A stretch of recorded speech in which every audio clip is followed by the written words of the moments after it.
여러분 안녕하십니까? 광주 MBC 뉴스데스크입니다. 광주의 아파트 가격이 정확히 2년 만에 하락세로 돌아섰습니다. 그동안 광주는 다른 지역과 달리 아파트 매매가의 상승세가 계속 이어져 왔다는 점에서 앞으로의 추이가 주목됩니다. 조현성 기자의 보도입니다.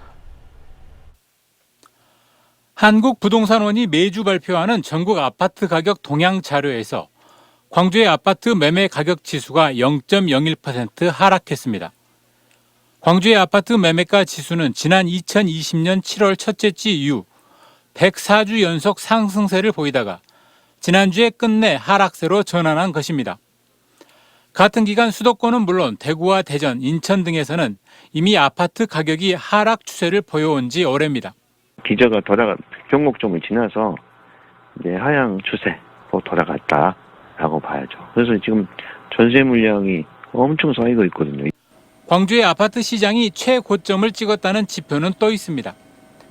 지난 2020년 11월 한 달 최고 9천 건에 이르렀던 광주의 아파트 거래 건수는 올해 2월 2천 건 미만으로 떨어지는 등 이른바 극심한 거래 절벽이 계속되고 있습니다. 이 같은 여파로 한 부동산 빅데이터 업체에 따르면 광주의 아파트 매물은 12,000건 이상이 쌓여 있습니다. 불과 1년 만에 매물이 5배 이상 급증한 것입니다. 광주의 아파트 시장이 최고점에 이르렀다는 인식이 확산해 있는 가운데 최근 가파른 금리 인상까지 더해지며 광주의 주택거래 시장이 침체를 벗어나기 더 어려워졌다는 분석이 나오고 있습니다.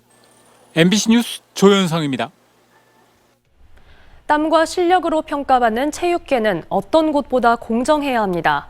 그런데 현직 레슬링 실업팀 선수가 팀 내 감독과 코치의 공개적인 모욕으로 은퇴 기로에 놓였다고 주장하고 있습니다.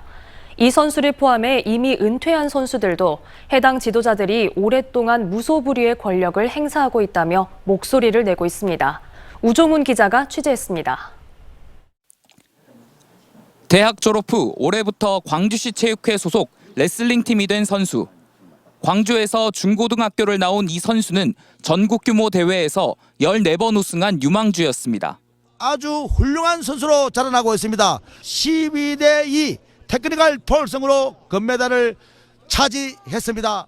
불과 1년 전만 해도 전국 대회에서 우승을 한 이 선수는 은퇴를 고민하고 있습니다.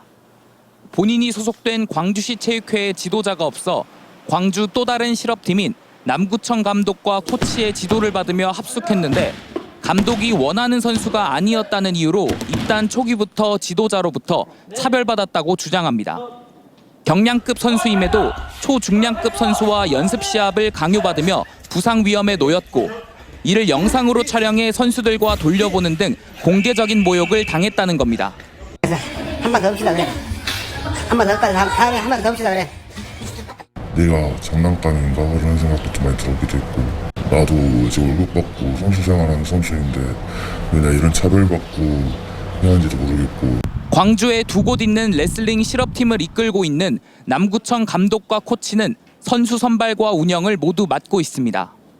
남구청 레슬링팀은 감독이 영입할 선수를 추천하면 단장인 구청장이 위촉하고 있고 광주시 체육회는 종목단체인 레슬링협회가 추천하면 공무원과 체육계 관계자가 심의 의결하는 구조인데 남구청 감독이 이 협회 추천을 담당한 간부였습니다. 사실상 실업팀 선수 관리에 전권을 쥐고 있는 셈입니다. 보복이 무섭다고 해야 되나? 이런 거 만약 이렇게 막 불만 얘기하면요, 돌아오는 거는 그냥 저희가 참고 이겨내라 이런 말이에요. 이에 대해 감독과 코치는 선수 선발은 성적에 따라 공정하게 이루어졌고 성적이 이를 증명해준다며 억울하다는 입장입니다. 광주 레슬링 발전을 위해 본인이 광주시 체육회 레슬링팀이 창단되도록 하고 지도자가 없는 상황에서도 남구청 선수들과 합동 훈련을 시키며 선수를 육성해왔다는 겁니다. 길을 안내해주고 지도를 해줘야지 이 선수가 선택이 나는 거지. 월급만 받으라면 애들 다 놀라 그러지. 근데 이게 돈만 주고 끝나버리잖아요. 한편 남구청 감독과 코치는 지난 1995년 레슬링팀이 창단한 이래 무려 27년 동안 지도자를 역임하고 있습니다. MBC 뉴스 우종훈입니다. 새벽 시간대 광주 도심 도로에서 승용차와 SUV 차량이 충돌했습니다. 이 사고로 서해바다로 여행을 다녀오던 고등학생과 젊은 청년들이 안타깝게 숨졌습니다. 임지은 기자의 보도입니다. 오늘 새벽 광주 광산구의 한 주유소 앞. 도로 한복판에서 잠시 멈춰있던 하얀색 승용차가 유턴하려던 순간 빠른 속도로 질주하던 SUV 차량에 의해 튕겨나갑니다. 충돌 직후 승용차는 수바퀴를 회전한 다음 빗길에 미끄러졌습니다. 사고 충격으로 차량이 종이장처럼 완전히 구겨졌고 유리창도 산산조각이 났습니다. 승용차에 타고 있던 19살 고등학생과 21살 남녀 등 3명이 심정지 상태로 병원에 옮겨졌지만 숨졌습니다. SUV 운전자와 동승자는 가벼운 부상을 입어 병원에서 치료를 받고 있습니다. 심정지 상태에서 저희가 흉부압박이랑 기본 소생술을 실시하면서 병원을 이송을 했어요. 현장에서도 이제 그 심장이 안 뛰는 상태였었어요. 고등학교 때부터 알고 지내던 사이인 이들은 영광군으로 바다를 보러 다녀오는 길에 사고를 당한 것으로 드러났습니다. 사고 차량은 렌터카로 운전 면허를 소지하고 있던 고등학생 신모군이 직접 빌린 것으로 확인됐습니다. 그런데 사고 당시 탑승자들이 차 밖으로 튕겨나가거나 조수석에서 발견돼 운전자는 아직 특정되지 않았습니다. 3시 50분쯤에 헤어지고 연락이 안 돼가지고.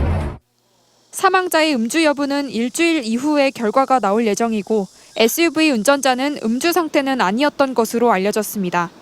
차량 과속 여부는 교통안전공단의 정밀 감식을 통해 판명될 예정입니다. 경찰은 CCTV 분석과 SUV 운전자의 진술을 바탕으로 정확한 사고 경위를 조사하고 있습니다. MBC 뉴스 임지은입니다.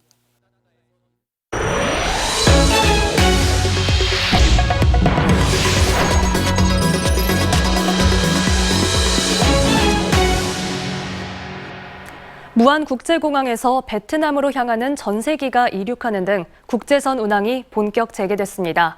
코로나19 확산 여파로 국제선 운항이 중단된 지 2년 4개월 만입니다. 김진선 기자가 보도합니다.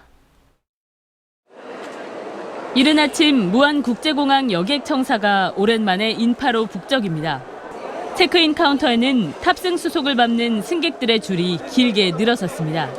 베트남 나트랑으로 향하는 전세기를 타려는 여행객들로 정원의 90% 가까운 156명이 모였습니다. 코로나19 여파로 좀처럼 멀리 떠날 수 없었던 여행객들은 설렘을 감추지 못합니다. 코로나 때문에 되게 오랜만에 지금 해외 출국하는데 느낌도 되게 새롭고 기대되고 이제 가족끼리 가는 거니까 새로운 추억 좀 많이 쌓고 싶어서. 무안국제공항에서 국제선과 국내선 운항이 중단된 건 지난 2020년 3월. 이후 김해와 제주 노선 등 국내선 운항은 재개됐지만 국제선 운항은 2년 4개월 동안 멈춰 있었습니다. 전세기를 시작으로 이달부터 국제선 운항이 재개되면서 지역 여행업계들도 한숨 돌렸습니다. 앞으로도 문제없이 저희가 지속적으로 겨울까지 계속 전세기를 진행하고자 지금 준비를 하고 있어요. 그래서 고객분들 걱정 안 하고 해외를 편하게 갈 수 있는 여건이나 환경이 만들어졌으면 좋겠습니다. 7월 중에 4개 항공사가 다낭과 방콕 등 5개 노선, 주 28편의 국제선을 운항합니다.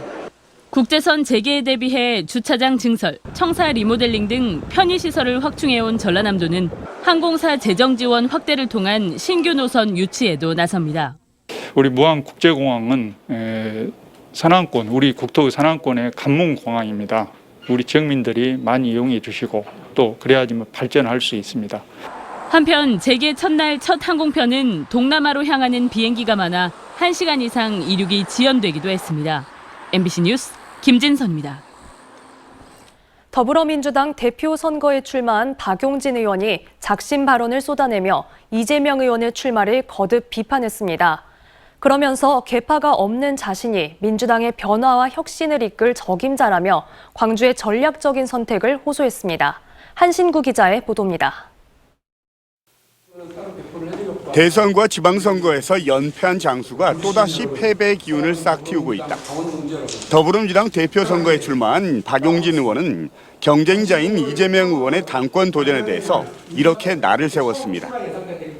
반성과 혁신에 대한 승리에 대한 계획은 없이 어대명이라고 하는 대세론에 안방 대세론에 를 기대서 출마하려고 그러는 모습 보고 실망스럽습니다. 특히 지금 민주당에 드리워진 위기는 가치와 시대 정신의 위기라고 진단하면서 절망의 터널을 벗어나 이기는 민주당으로 나아가려면 계파 없는 자신이 적임자라고 강조했습니다.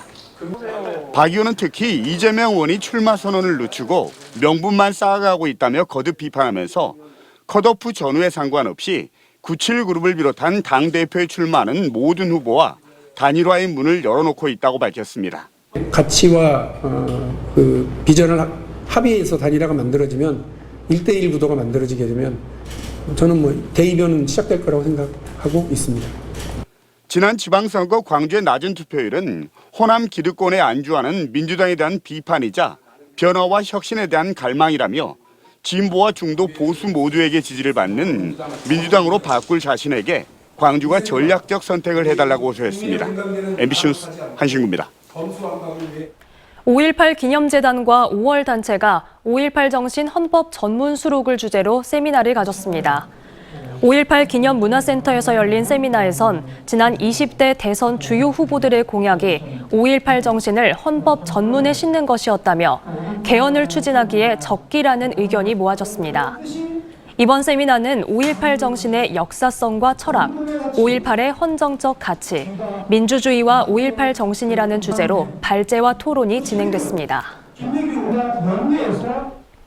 광주시 교육청이 유치원생과 초등학교 저학년 만여 명을 대상으로 실시하려던 방학 중 무상급식 정책을 대폭 축소했습니다. 시교육청은 급식실에서 음식을 직접 조리해 제공하는 직영 방식에 동의한 학교들만을 대상으로 무상급식을 시범 실시하겠다고 밝혔습니다. 현재까지 대부분 학교가 방학 중 급식 운영에 어려움을 호소하면서 직영에 동의하지 않은 걸로 파악되며 위탁급식을 하는 학교는 기존처럼 학부모 등 가정에서 급식비를 부담해야 합니다. 이용섭 전 광주시장의 비서관이 민선 7기가 끝나자마자 시 유관기관에 곧바로 채용돼 내정설 등 논란이 일고 있습니다. 광주시에 따르면 이전 시장 비서관인 이모 씨가 광주시 유관기관 사업단의 일반직 4급 직원으로 합격했습니다.